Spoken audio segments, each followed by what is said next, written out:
শোনো তোমরা, ওই যে দুইটা বাচ্চা খেলাধুলা করতেছে না, ওইখান থেকে লাল গেঞ্জি পরা যে ছেলেটা আছে, ওরে মাইরা একবার গুপ্ত করে আলাদা রাখবো, কোনো প্রমাণ যেন না থাকে।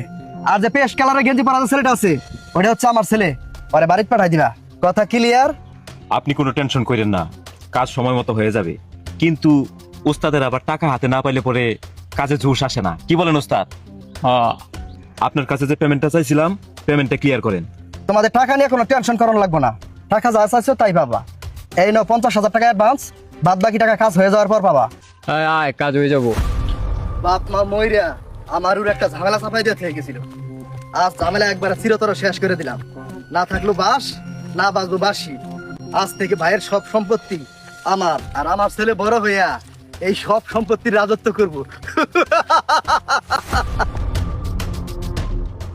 কি ব্যাপার, কোনো ফোন দিয়ে পাকা আবার পাইতেছি না। না কি যে করি, একটা ফোন দিয়ে পাকা আবার পেলে কাম হয়ে গেত। দেখ কোনো সুযোগই পাইতেছি না।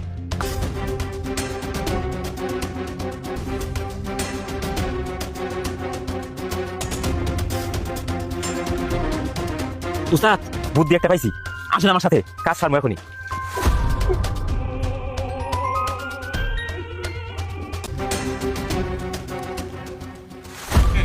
কাজটা ঠিক মতো হয়েছে তো?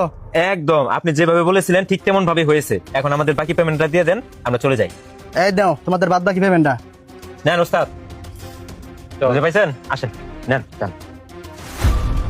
যাক, একটা আপদ বিদায় হলো। আজ থেকে এই ভাইয়ের সম্পত্তি সব আমার, আমার ছেলে সহ আমি আজ থেকে এটা ভোগ করব। চাচা,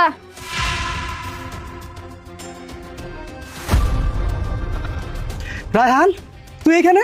আমার ছেলে জুবাইর কই? চাচা, আমরা যখন বল খেলা দিছিলাম, হঠাৎ করে বল পানিতে চলে যায়, জুবাইর ওই বলের নিকে যায়, তারপরে থেকে ওর আর দেই না। তাহলে এই গেঞ্জি তোর গায়ে আসলো কোত্থেকে? চাচা, এই গেঞ্জিতে জুবাইর আমাকে পরার জন্য দিছে। রায়হান, তোর গেঞ্জি মনে হয় বড় হয় না? তাহলে এক কাজ কর, তুই আমার গেঞ্জি নি, আমার গেঞ্জি আমার ছোট হয়, তোর গেঞ্জি আমার দে। হবা, এই গেঞ্জি তো আমার বড় হয়, তাহলে তোমারটা আমার দাও, আমারটা তুমি নাও। আচ্ছা ঠিক আছে।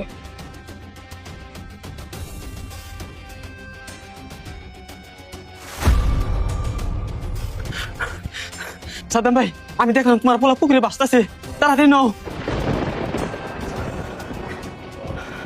আমার ছেলে পুকুরে বাসতেছে মানে? তাহলে কি আমি আমার ছেলে? না, এটা হতে পারে না। ও আল্লাহ!